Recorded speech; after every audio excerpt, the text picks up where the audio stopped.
Jake Zipagan to give us a sermon. Okay, thank you very much once again. Good morning, everyone. Forgive me for I forgot to announce kanina nag-skip po ako. But anyway, before I start my preaching, I'd like to announce the anniversary of CBC MMI Abu Dhabi. That is on September 6. We will all invited once again. So we will all go to Abu Dhabi on that first Sunday of September. Okay, that is first Sunday of September. And also, that is their Global Mission Conference. And also, we will, in that event, we will send out the Guadalquivir family. So, that is on September 6. Huwag niyo pong, don't miss that events. Marami pong events na magaganap doon. Anniversary ng Abu Dhabi and Global Mission Convention o Conference. And then yung send out ng Guadalquivir to Philippines because their last Sunday is September 13. Tama? September 14, they will leave UAE for secular work. Kasi nag-extend ang company nila Preacher Andre sa Philippines. Siya po yung in charge doon sa Philippines. So that's why nakakalungkot man, sila po ay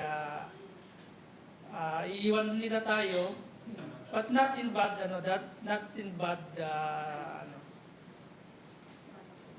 what do you call this? Not in bad, I don't want to use separation or division, but temporary living. Okay. So, Sishan is smiling. I don't know if she's smiling or she is sad because she will leave us by next month. But I'm mixed. I'm happy because we will send them out for the ministry's sake and for secular. And we will sad because we will miss them. Yes. Okay? So, huwag niyo po kalimutan. And then, yung ating pong mga nasa bakasyon, please pray for them. Sister Grace, nag-flight siya nung Friday. Nagsalitan sila magkapatid. Pabalik si Sister May. Nakabalik si Sister May Ann. Nabutan mo ba siya? Nabutan mo siya? Na-delay. Okay. So Sister Grace is in the Philippines right now. And next is, I think, Sister Judy. Anong date? August 20. Ilang buwan? 1 month lang. Alam ko mag-for good ka na. Anyway, that's live. No. That's why we plan, please announcement before I start. Lahat na magbabakasyon, pakibigay nyo na either to Sister Grace or Sister Sharina yung schedule ng kasi sila yung secretary. Secretary natin sa church ay Sister Grace and assistant secretary is Sister Sharina. So let Sister Sharina or Sister Grace collect kung sino yung magbabakasyon. And then Preacher Benji, tama?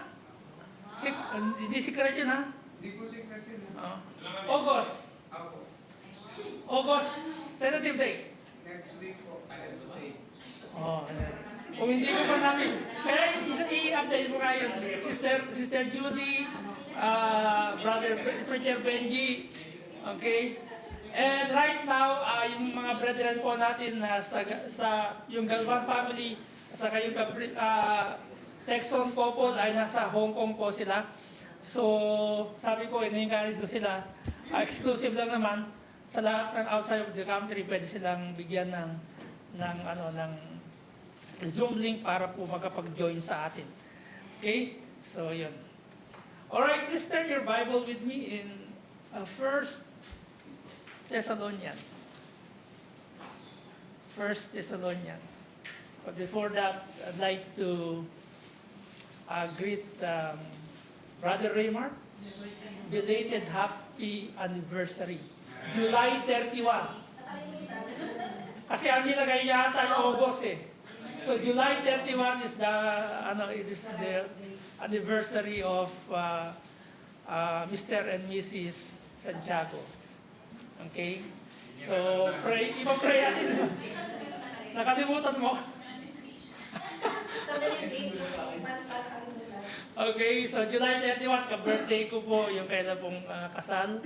At ka-birthday ko din si CJ ng Abu Dhabi, anak ni Brother Joseph. At ka-birthday ko yung pastor ng nanay ko, nanay, si Pastor Jerry Magabin. So July 31. So we praise the Lord for existence. Alright, so I'd like you to open your Bible in 1 Thessalonians chapter 3, verse number 7. Ang sabi po ni Paul sa mga taga Thessalonica is that, ang sabi niya dito, therefore, brethren, we were comforted over you in all our affliction and distress by your faith. Tayo po mag-pray. Father, we thank you for the afflictions in the ministry. We thank you for distresses that we experience in the ministry. And we thank you, Father, because we are, as you told, that we must to have fellowship on the cross. We thank you, Father, for giving us the opportunity to serve you in gospel ministry, to serve you in this church. And we thank you that you entrust us in our church, O Lord, and entrusting us, our families, and the church where we belong. Lord, we pray that may you be magnified in our study about the steadfast faith that's comfort, encouragement, and reassurance to others. Be magnified, Father. May I be a mouthpiece of the truths, and also may your name be glorified. Don't let me, O God, to take credit for your glory. In Christ my Savior, I pray. Amen. Okay, again, I want to read in your ears. Ang sabi ni Paul sa mga taga Thessalonians o Thessalonica, therefore, brethren, we were comforted over you in all our affliction and distress by your faith. Now I remember, I call to remember the time that the brethren in Sharjah moved to their another chapter in life in this church, like they wanted to be separate. And I was then I was received a message to and call to our senior pastor. Sabi niya, Preacher Jake, you are in charge. Go and check those who remain in Sharjah. I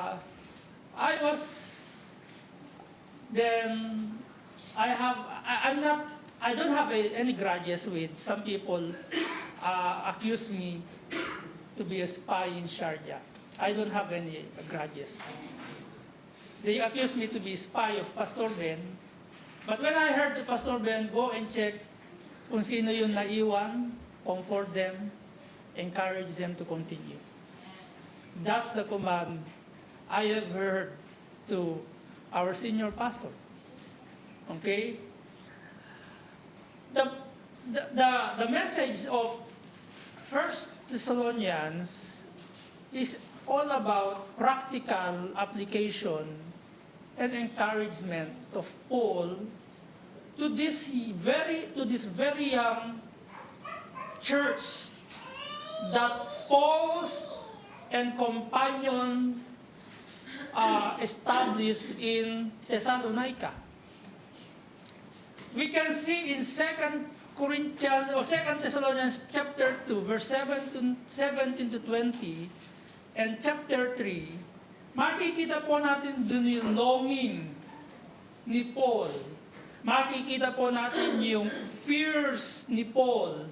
Makikita po natin dun yung prayers ni Paul. Makikita po natin doon, we can see that Paul was being comforted and encouraged and reassured by the faith of the Thessalonica or Thessalonian believers. Thessalonians believers or church at that time is too young to live alone in the ministry.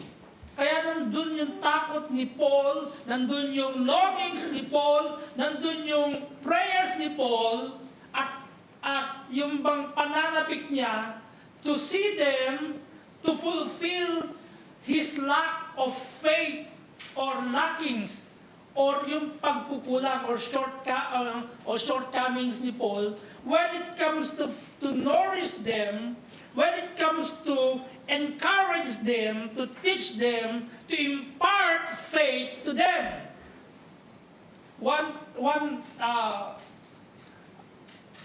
During nagpa-process ako ng aming application sa Australia, ay actually, parang pinipilit ko yung sarili kong wag maging excited. You know why? Nung nilalakad ko yung aming papers, nagkaroon ako ng lungkot. Kasi, hindi pa tayo na-organize as a church. And if we be organized as church, it's too young for a church to live the church alone. And that's my experience. Itong church sa Thessalonians, wala pang isang taon, iniwan ni Paul because of other ministries' sake. Actually, kung titignan natin, it is almost 6 months when Paul and companions established the church in Thessalonians, and they are still young in their faith. Kaya kung mababasa mo yung encourage ni Paul sa chapters o sa first to 5 chapter of 1 Thessalonians, nandun yung encourage ni Paul to them to continue in the faith despite na wala yung presensya ni Paul sa kanila. Would you imagine yung napakabatang church iiwan ng isang pastor for ministry's sake? Amen? Nonetheless, Paul strived to reach them out and knows their state of faith. Kaya ang ginawa niya, he sent Timothy to encourage them because of the situation and unavoidable circumstances. But we can see here, both Paul and the Thessalonians, or Thessalonian believers, they are longing to each other. Nagkaroon sila ng pananabik. Gusto makita ng mga taga-Thessalonica si Paul, ganun din si Paul at ang kanyang mga companions. Okay? Gusto nilang bumalik sa Thessalonica, pero meron mas importanteng ministry sina Paul sa Athens. Okay? Sa Athens na lang yun. Okay? Sa Athens. Okay? See, in chapter 2, most ng ginamit ni Paul yung gusto niyang inoris sila bilang isang mga anak sa pananampalataya. Okay? Kaya kung makikita nyo, binanggit ni Paul sa chapter 2, mga salitang parang yung bang parenthood, okay, to nourish their children. Walang magulang ang hindi nag-aalala sa kanilang mga anak. Am I right? You parents, I don't know kung naramdaman nyo hindi kayo nag-alala sa inyong mga anak. Lahat ng mga magulang, kapag iniiwan ang kanilang mga anak, nag-aalala. Okay? Kahit na yung anak ninyo ay pasaway, hindi marunong sumunod, disobedient man yan, or may pagkakataon na naging matigas sila sa inyo. But I never see a parent hindi nag-aalala sa kanyang mga magulang, sa kanyang mga anak. Walang ina na iniwan ng kanyang 1 taong gulang na anak na hindi siya mag-aalala. Kasi mararamdaman niya yon. Kung ikaw ay ina, kung ikaw ay nagbe-breastfeed, mararamdaman mo na kailangan ng anak mo na manorish ng milk. I remember, once again, yung mga anak ko, pinanganak, kung kani-kanino na lang namin sila iniiwan. Dahil kami nagtatrabaho. And I want to be honest with you. Nagkaroon kami ng pagkukulang doon sa time namin sa mga anak namin. Why? After ng aming trabaho, kukolektahin namin sila, o kukunin namin, susunduin namin sila after that ministry na yon. After that, nasa Sharjah kami sa Dubai. Wala kaming tamang oras sa aming mga anak. Kaya pag Sunday, pinipili kong hindi nag-overtime. Dahil gusto kong makasama sila kahit simple lang, sa dagat lang, walang kainan, maliligo lang kaming 4. Masaya na kami nun. Pero may pagkakataon na nag-aalala ako, kami mag-asawa, na yung mga anak namin, hindi namin alam kung ano ba yung ituturo, yung kung kanino namin sila iniiwan. At their age, wala kaming tawag diyan yung bang magawa. Kasi maliit lang din ang sahod namin. Pero mas pinili naming mag-take ng risk para lang sa aming mga anak at para sa ministry na kung saan ipinagkatiwala ang Diyos sa amin. Ito yung concern ni Paul.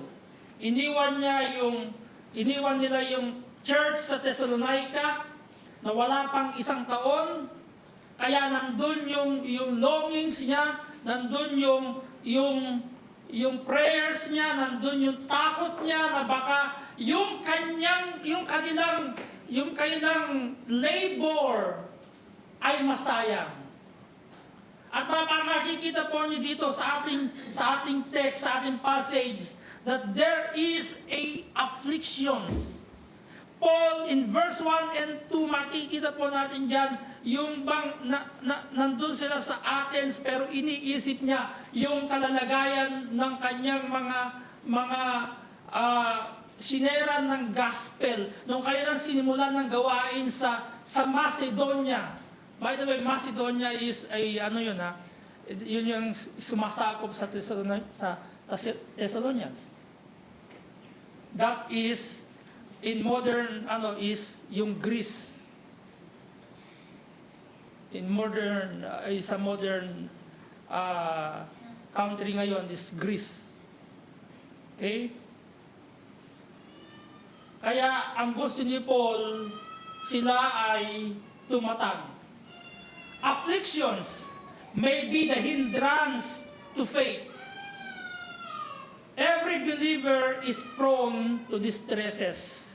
Kaya ang ating pong main text or context ng ating pong passage, therefore, brethren, we were comforted over you in all our affliction and distress by your faith. Napakasarap pakinggan.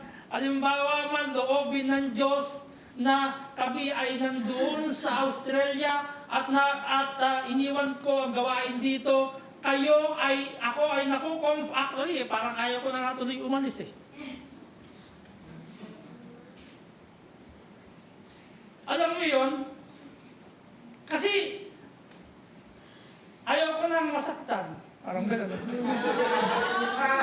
Hindi, ilang beses na ako ilang beses, nasasaktan ako kapag parang bagang, kasi yung burden ko, ayaw kong may mga kapatiran sabihin, mawawala sa pananampalataya dahil sa kasalanan. Dahil sa afflictions. Kasi prone tayong lahat doon. Amen. Walang Kristiyanong hindi nakakaranas ng stress o ng distress o ng affliction. Kung ikaw ay tunay na Kristiyano o mananampalataya, may ginagawa ka sa Diyos, you will be experiencing afflictions in your life. That's why when John in John chapter 1 verse 12, but as many as receive Him, yung sinabi ng receive Him in generally, receive the Lord Jesus Christ, who He is. You will receive the sufferings of the Lord Jesus Christ. You will receive the persecutions. You will receive mockings. You will receive in your physical na sasaktan ka ng ibang tao. And you will be emotionally. Di ba? Our overall theme, steadfast faith brings glory, joy, comfort, and reassurance. Ulitin ko, yung ating overall theme sa chapter 2 verse 17 to 20 to chapter 3 is that steadfast faith brings glory, joy, comfort, and reassurance. Sa Tagalog, ang matatag na pananampalataya ay nagdudulot ng karangalan. Yung salitang glory dyan, hindi yung yung glory belongs to the Lord. Other term ng glory na binanggit dyan ni Paul is that he is proud for the believers in Thessalonians. Meron halimbawa, tamo, yung magulang, makikita mo yung anak mo, they are achiever. You will be proud of, right? Pag nakita mo yung anak mo excellent, siya ay summa cum laude o magna cum laude or cum laude, you will be proud. Amen? Ganon yung mararamdaman ng magulang. Actually, ganyan ang sinabi ni Paul. Sa verse number 20 of chapter 2. For ye are our glory, or I am be proud of you, and I am happy. Yun po yung tinutukoy ni Paul doon. Okay, hindi po yung glory belongs. The word glory is, there are many terms. Okay, what I'm saying is that glory, another term is, I am proud. That's why, if I rephrase my theme, steadfast faith brings proud, joy, comfort, and reassurance. Sa Tagalog, ang matatag na pananampalataya ay nagdudulot ng karangalan. ikinararangal ko, okay, kagalakan, kaaliwan, at kapanatagan ng loob. Napakasarap pakinggan, malayo ang pastor ninyo. Pero, yung faith ninyo ay, matatag. Okay? Ang sabi ng isang awit sa Tagalog, si Jesus ang sandigan, hindi magigiba. Kasing tatag ng kabundukan, hindi magigiba. So, truth number 1 natin, o point number 1, your steadfast faith brings glory and joy to the ministers. What a joy! Makikita mo, yung pinagpapagalan mo, nagpapatuloy sila sa pananampalataya. Wala yung presensya mo doon, but they are continuing, they are continue in their faith to God. Kasi hindi sila nakatingin sa tao. Kasi kung nakatingin tayo sa tao, isang araw si pastor babagsak ka din. Isang araw si pastor magkakasala ka din. Kaya yung focus natin dito, I'm not saying do not appreciate your pastor. Okay? What I'm saying here is that do not put your loyalty to the pastor. Amen. Put your loyalty to God. Amen? Your steadfast faith brings glory and joy to the minister. Ang iyong matatag na pananampalataya ay nagdudulot ng karangalan at kagalakan sa mga ministro o pastor. Okay?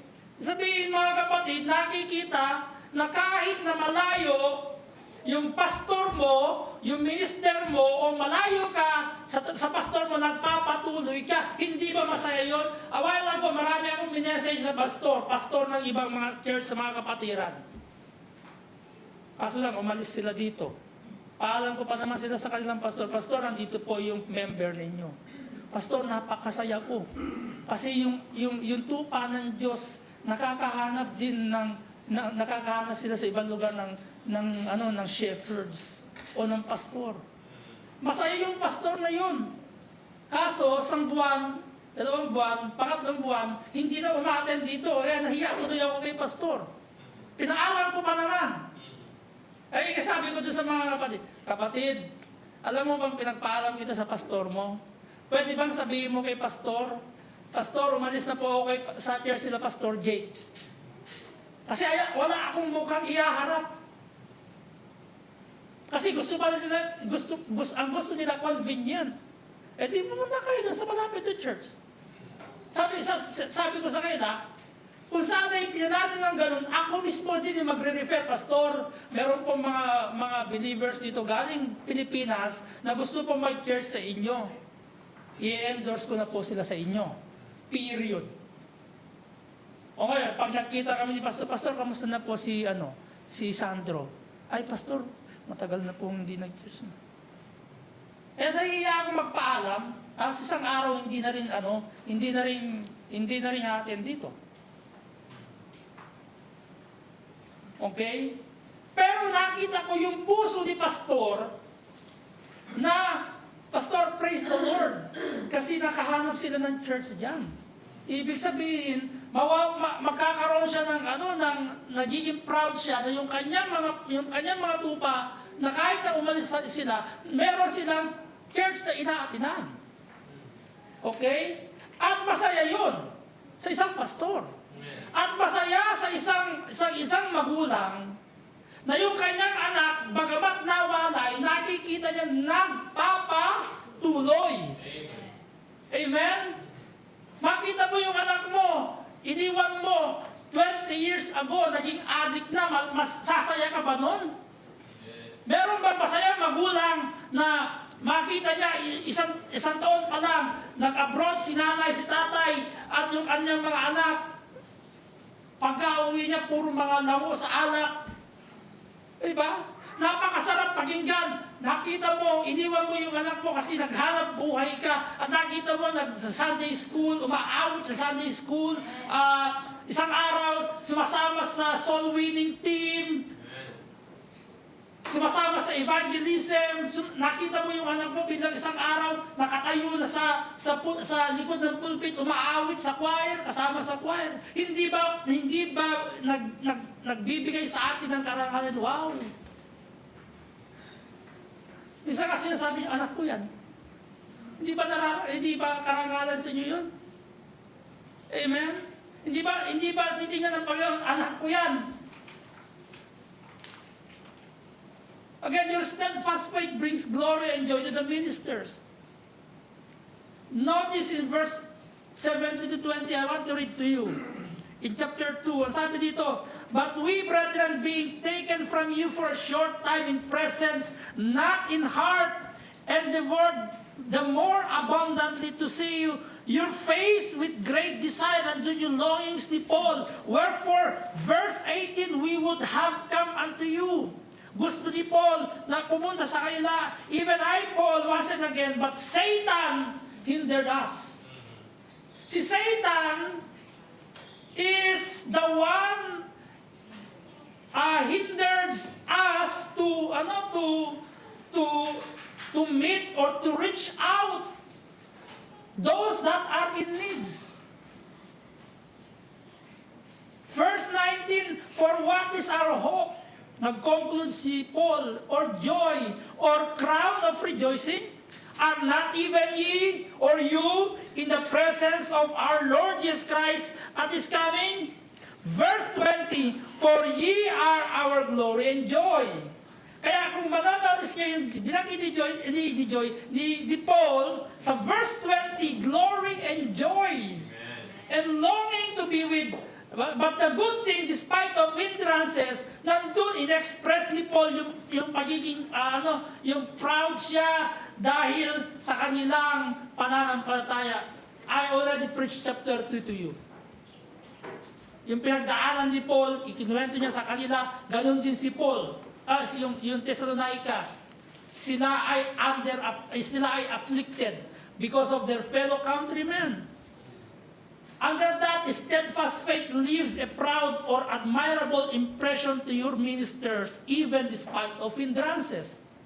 Isang malaking bagay sa naglilingkod, sa isang pastor, na tayo ay nananatili sa pananampalataya at paglilingkod sa Diyos. Isang malaking bagay yun. Kahit na sa kabila ng pagsubok sa buhay, kahit sa kabila ng distansya. I don't know, sa akin yung ministry ko dito sa UAE, puro long distance. From Ras Al Khaimah to Dubai to Sharjah. Napagod din ako. Lumipat kami sa Ajman. Yung katawan ko, decaying to on the progress yung pagka-corrupt nito. Ngayon, nandito na ako sa Sharjah. Ngayon, meron tayong mga Bible studies, DIP. Ganun din. Kaya nag-iisip to namin, nagpipray ako, but why we will not extend our ministry in that area? I'm praying, I'm longing na mayroong isang tao, pastor, gusto kong mag-start doon. And I will pray for you. Amen.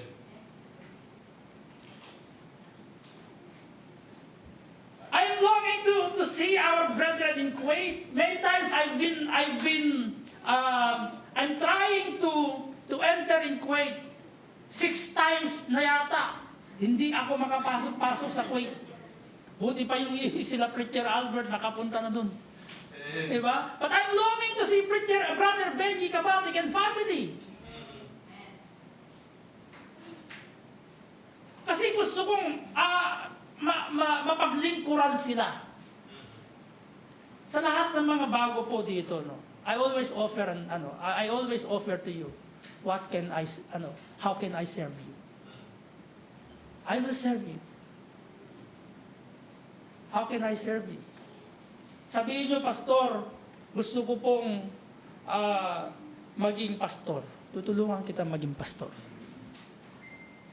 Pastor, gusto ko pong maging member ng choir. Tutulungan kita maging member ng choir. Pastor, gusto ko pong maging soul winner. Tutulungan rin kita maging soul winner. Sa biyaya ng Diyos. The reality and real hindrance is Satan. Kaya isang patunay na ikaw o tayo na totoong naglilingkod may sumasalungat. Sino yung sumasalungat? Si Satan. Example, ang Panginoong Jesucristo. Why the Lord Jesus Christ, marami yung nag-a-against sa Kanya. He's doing God's will. He's doing the Father's will anyway. But still, marami yung sumasalungat sa Kanyang ministry. Marami ang gustong ipapatay si Jesus Christ. Amen? And by the way, I use that as an illustration only. Kasi we are talking about yung ating steadfast faith, yung ating matatag na pananampalataya, nagdudulot ito ng karangalan. Ngayon, nung ginawa ng Panginoong Jesucristo, yung paglilingkod niya sa tao, sino ba ang nag-glorify? Ang Diyos. Kaya kung tayo naglilingkod at may sumasalungat, don't stop. Continue. Kasi, at the end of the day, ikaw din yung makakatanggap ng reward. But I'm not saying yung intention nyo is reward. Yung intention nyo is to glorify God in your life. Another point is that steadfast faith is comforting our ministers who cares for your soul. Sinong masasaktan? 5 taon kang nag-preach, 5 taon kang nangaral, 5 taon kang nag-follow up, 5 taon mo siyang in-encourage. At the end of the day, pang 6 na taon, tinangay siya ni Satanas. Sino hindi malulungkot? Sino hindi malulungkot yung anak mo? For how many years mo siyang inalagaan? At the end of the day, bumagsak lang sa unbeliever. At the end of the day, naging paniwara ang buhay. Sino hindi masasaktan? Kayo mga parents. Diba? Sino hindi sasaya kapag nakita niyo yung anak niyo 20 years from now? Yung pinagpaguran ninyo sa paghahanap buhay sa UAE, makita mo yung anak mo become a professional, either she or he is a doctor, or a lawyer, or an architect, or an engineer, a nurse, a pilot, a business owner. Makita mo, wow! Hindi ba masaya yun sa isang magulang? Masaya, di ba? At nakita mo, ito ang pinakamasamang paginggan eh. Akin mo, naging pastor yung anak mo. Pastor lang? No, that's the highest calling. Amen. Amen. Pastor. Amen. Nakita mo, nagtapos yung anak mo ng pilot, tapos naging pastor pa. Amen. This is your Captain Ethan Manuel. Diba? Captain Andrew Lumake. Okay? O before we tawag dito yung before we take off, let's pray first. Amen. Yun ang gusto ko mapakinggan yun. Kung sino man sa kayo na, I'm proud. Kasi from today, or from before onwards, I'm praying na magkaroon ng isang pastor na piloto. Isang araw magpipreach habang nagpapilot bago matulog. Magbabasa siya ng Bible. For God so loved the world. O he will share the gospel. He will preach while he's in the air. Diba? Hindi ba masarap pakinggan yun? Amen. Amen. So, yun yung sinasabi, comforting our ministers or our pastors. Napakahirap, kaya minsan yung maraming pastor nakakalbo na. Lahat ng mga member matitigas ulo. hindi na ako comfort, nai-stress eh. Hindi naman ako nakalbo sa inyo. Mababait naman kayo sa ngayon. Okay?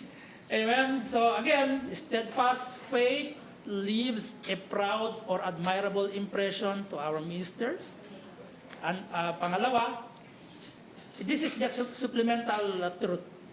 Steadfast faith is comforting our minister or pastors who cares for your soul. Ano po yung application natin dyan?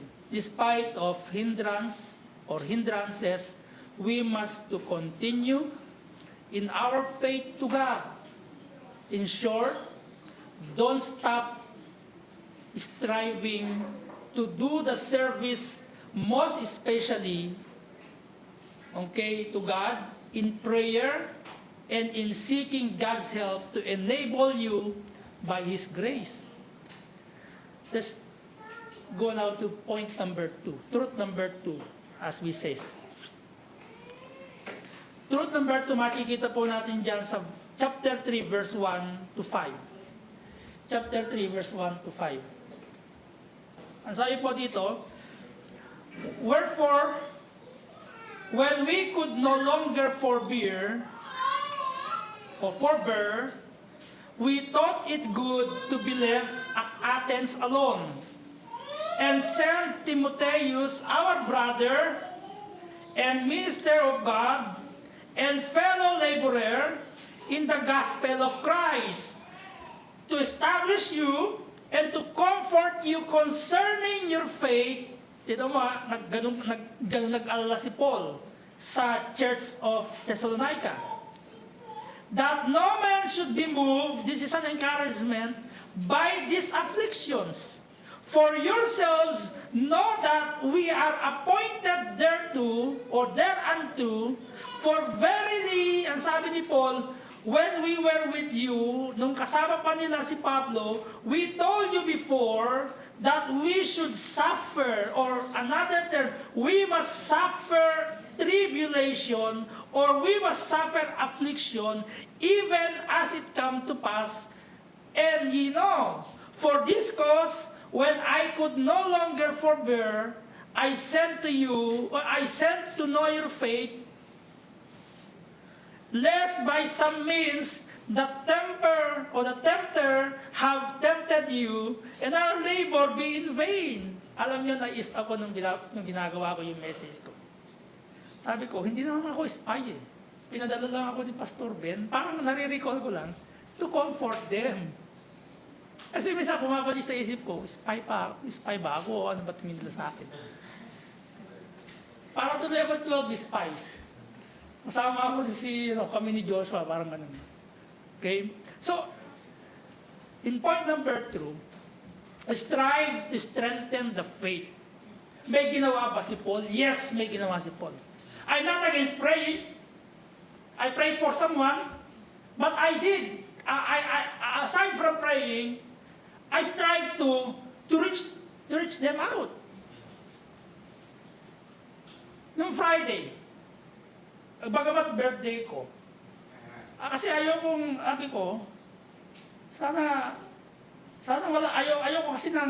kasi nang nasusurprise ako, nagugulat ako eh. Yung pag nagsando lang ako, tapos ang ganda ka ng pag-aaral ko, may papasok, happy birthday to you, nagugulat ako. Sabi ko, hindi ako nakaano eh. Parang naliligo eh. Diba? Hindi, nung Friday, I decided, kasi wala kaming Bible study sa Dubai, kasi yung mga Bible study namin sa Dubai, nasa sila ngayon, nasa Hong Kong. May business trip sila. At the same time, gusto nilang ituro yung kanilang mga anak dun sa Disneyland. Disneyland ba yun? Sa Hong Kong?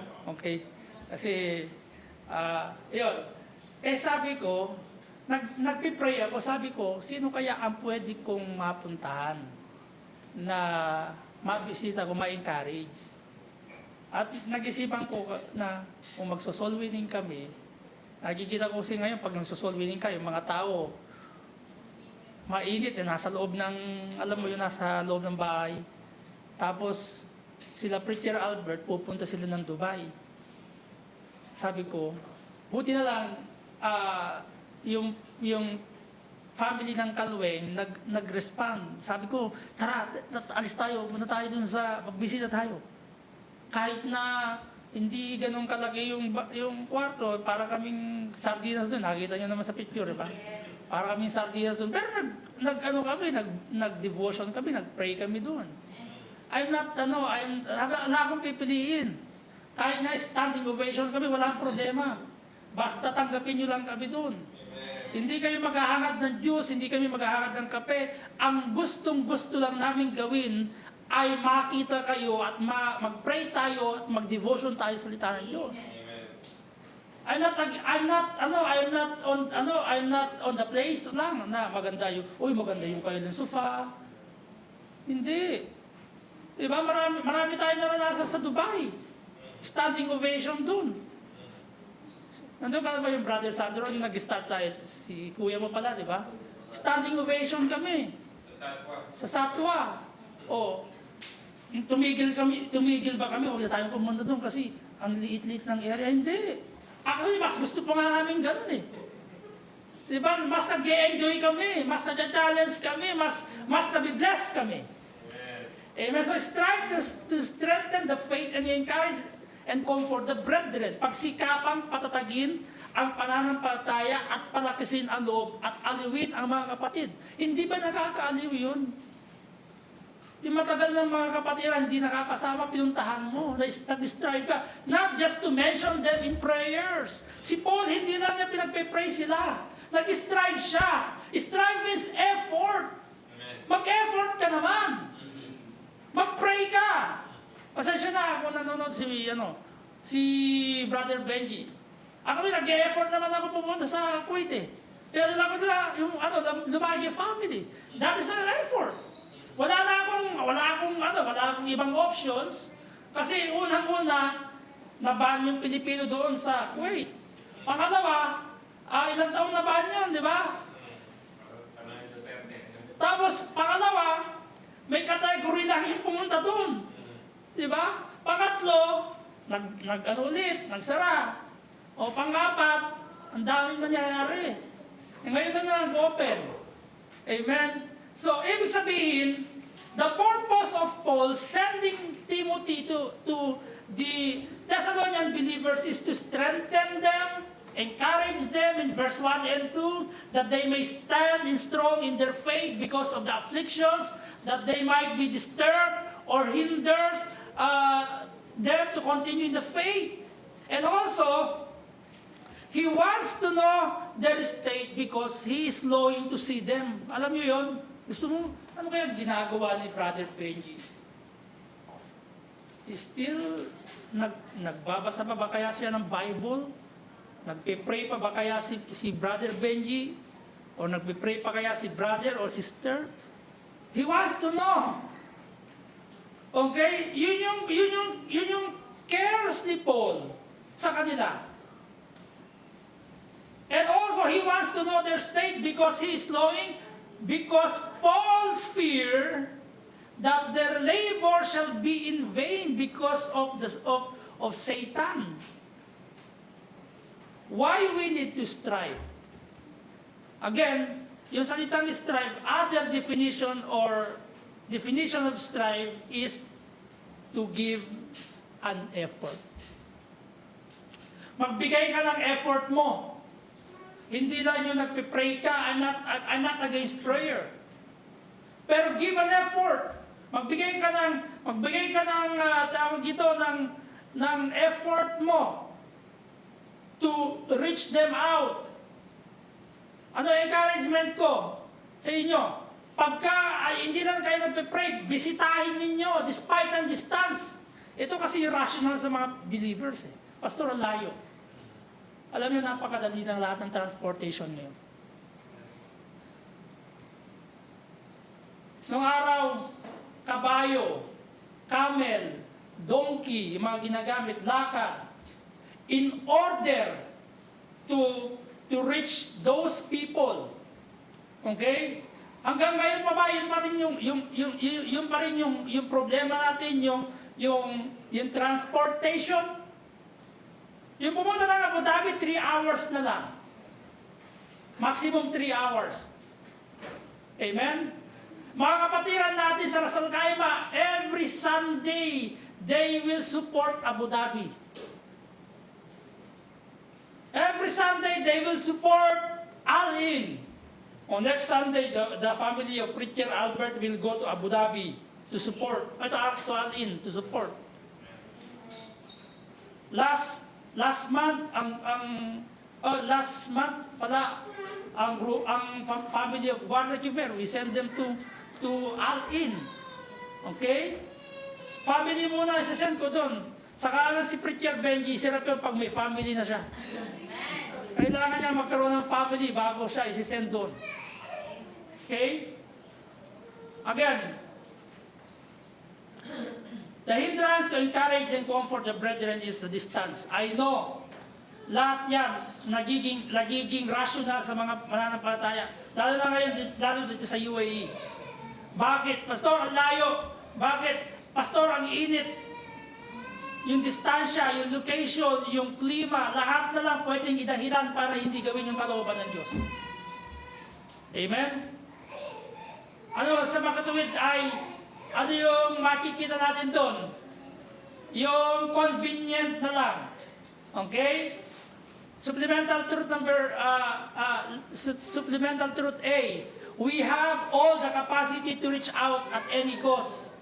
Kaya sinabi ni Paul, sa verse 1 and 2, Timotheus, our brother and minister of God, our fellow laborer in the gospel. The purpose is to strengthen them in their faith. What is the implication? Ano yung implication natin dito? Dapat ang lahat ng mananampalataya ay, alin? Maging cooperative. Pag sinabihan ka, oy, pumunta ka doon, pumunta ka. Makipag-cooperate ka. Diba? Amen? So, we need to be cooperative. Suportahan natin yung aim or yung goal ng ating church to encourage someone, to encourage the brethren, mag-strive tayo. Pag hindi tayo mag-strive, walang mangyayari sa gospel. One of our sa church covenant natin is strive for the advancement of knowledge, comfort, and wisdom. Mag-strive tayo. Pag ulitin ko, pag sinabing strive, meron kang gagawin. Meron kang ipagpapalit. Ano yung ipagpapalit mo? Yung comfort mo. Supplemental truth number B, o letter B, encourage the brethren to face the reality of the afflictions. Kaya hindi tayo nangangako. Pag tayo nagsishare ng gospel, pag nag-encourage tayo ng baptism, hindi natin sila pinapangakuan na kapag sila ay sumampalataya kay Kristo, na kapag sila ay naging mananampalataya, ay gaganda buhay nila. No! Minsan, nami-misinterpret yun. Minsan, dinadaya natin o ng ibang sekta na kapag pag nag-join kayo sa amin, gagaan ang buhay ninyo para lang makakuha ng maraming member. No! Tell the truth! To face the reality, to face the afflictions. Kasi nandun yung guidance, nandun yung deliverances ng Diyos. Verse 3 to 4, makikita po natin dyan. Kung babasahin po ninyo, ang sabi ni Paul, that no man should be moved by these afflictions, for yourselves know that we are appointed thereto. Ibig sabihin, okay, ano na sa buhay natin yon? Naka-attach na sa buhay natin ngayon lang sa lupa. Temporary. Ibig sabihin po nun, dito, yung ating afflictions, kaya sabi ni Paul, alam niyo sa inyong sarili, nakadestin sa atin yung alin? yung afflictions. Amen? Verse number 4, For verily, when we were with you, we told you before that we should suffer tribulation, even as it came to pass. And ye know. Verse number 5, okay, that leads to supplemental truth number 3 is that do not let the temper ruin you, or you ruin your faith to God. Do not let the temper or Satan ruin your faith to God. Huwag mong hayaan.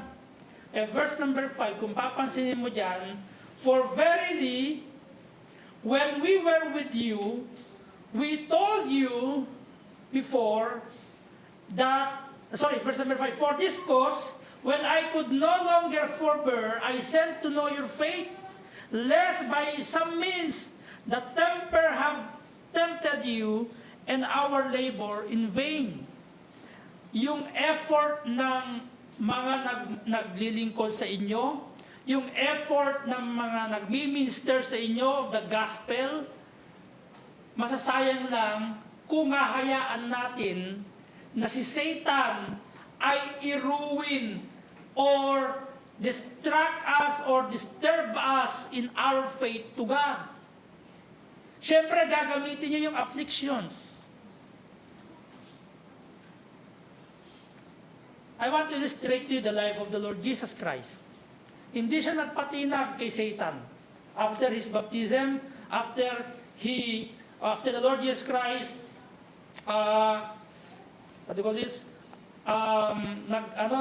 Nag-fasting for how many nights? 40 days and 40 nights. Amen? Pero, siya ay dinadanan ni Satan sa wilderness to tempt the Lord Jesus Christ. Pero hindi naapektuhan si Jesus Christ. Nagpatuloy siya. Ang sabi niya kay Satan, dapat ay ikaw ang lumuhod at sumamba sa Diyos. Amen? So, what the application here? We must strive in likewise yung pastor at member. Ibig sabihin, maglaan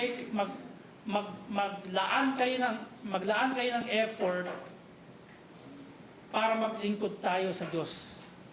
Hindi lang yung minister, hindi lang kayo. Dapat both parties mag-strive together. Papasok dun, nagkikipag-cooperate kayo. Nakikipag-cooperate tayo sa leader, nakikipag-cooperate tayo sa Banal na Espiritu Santo, which is hindi naman natin nakikita, pero nasa buhay natin yon. Okay? And then, comfort and praying each other to be steadfast in their faith. Meron tayong mga prayer requests. Ano yung isang pinagpe-pray natin? The spiritual growth of the church. Meaning kasama ka dun. A pastor, a doctor, or a divinity, doctor of divinity, they are also praying for spiritual growth. Wala bang perfect dito?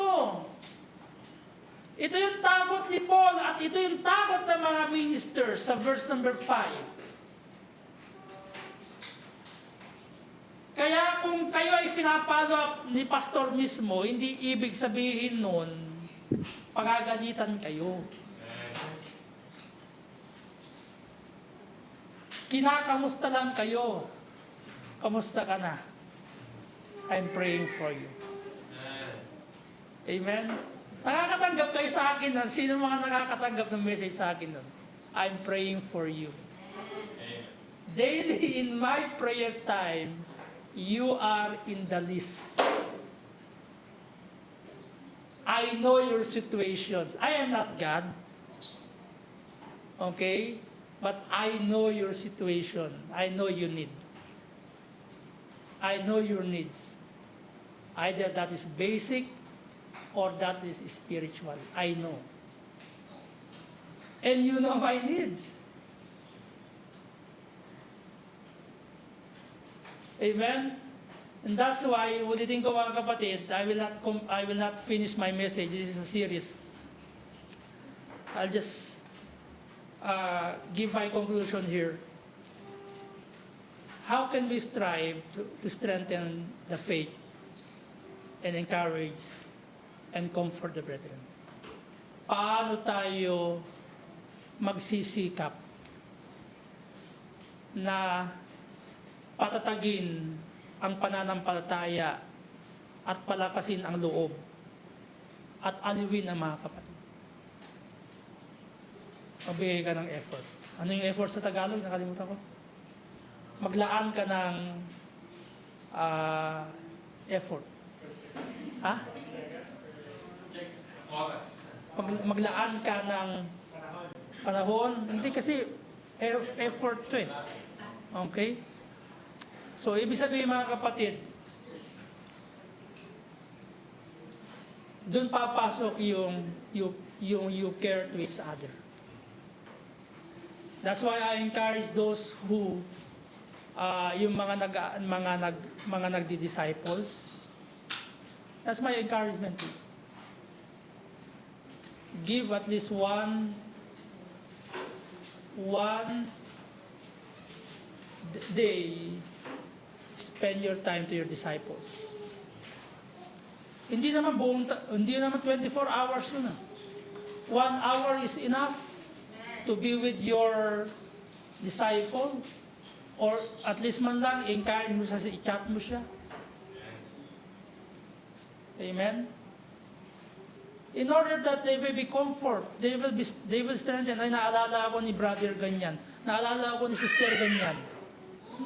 So once again, let us strive to strengthen the faith and encourage and comfort the brethren. Tayo pong lahat ay mag-pray. Father, we thank you for encouraging us through your message, or through this message. Indeed, afflictions is reality in the life of believer, or especially to those ministers. Afflictions is attached in our lives, or in the King James Version, he used tribulations, meaning persecutions, mockery, rejections, and yung pong kahirapan sa buhay. O God, we've been reminded of what Apostle John told, but as many as receive him, to them, or the word receive him, meaning receive everything who he was, who he is, his experience, the experience of the Lord Jesus Christ. He is God, he is man. He suffered many afflictions or many tribulations. He's being persecuted. He's being beaten, scourged. But despite of all those afflictions the Lord Jesus Christ experienced, yet he don't surrender. Yet he never give up. And still says, thy will be done. Sana ganun po kami, Panginoon, mananampalataya.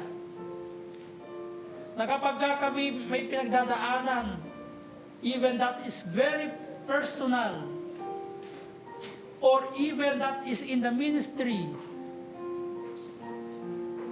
we must say, Thy will be done. And we must never give up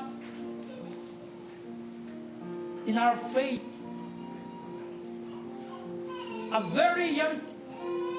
young church experiencing tribulations, afflictions, the church of Thessalonians or Thessalonica, but their faith comforts Paul and his companion because their faith is steadfast. Their faith is persistent. O Lord God, we want our faith to be persistent. We want our faith to stand firm. We want our faith to be steadfast until the return of our great God and Savior, Jesus Christ, despite of the temporary sufferings, despite of we, in our physical, nakakaranas po kami ng pagod, nakakaranas kami ng sakit, and that is to praise you, O God, dahil alam namin, this life here in this world is just temporary. Meron kayong pangako sa amin, that is eternity or eternal. Glory belongs to you. All these things we ask and pray in Christ, our Savior, we pray. Amen.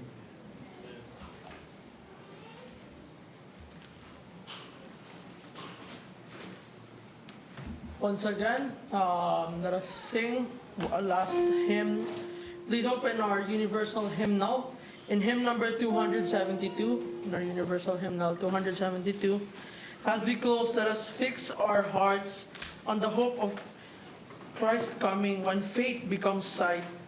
Let us sing the last stanza of It Is Well With My Soul.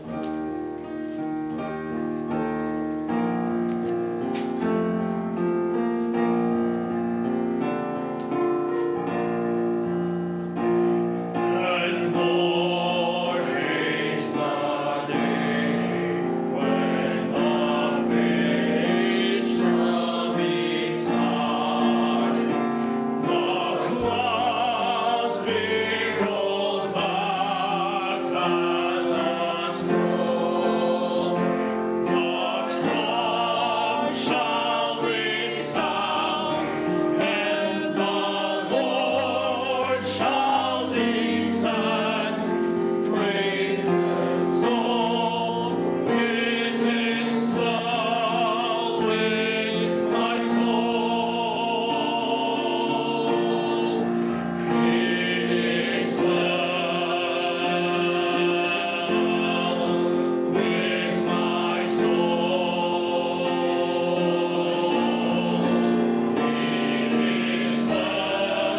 It is well with my soul. Remain standing, I will just give my benediction. Now unto him that is able to do exceeding abundantly above all that we ask or think, according to the power that worketh in us, and to him be glory in the church by Christ Jesus throughout all ages, world without end. Amen. You may be seated. Let's proceed to our Lord's table. Again, our Lord's table is every first Sunday of the month.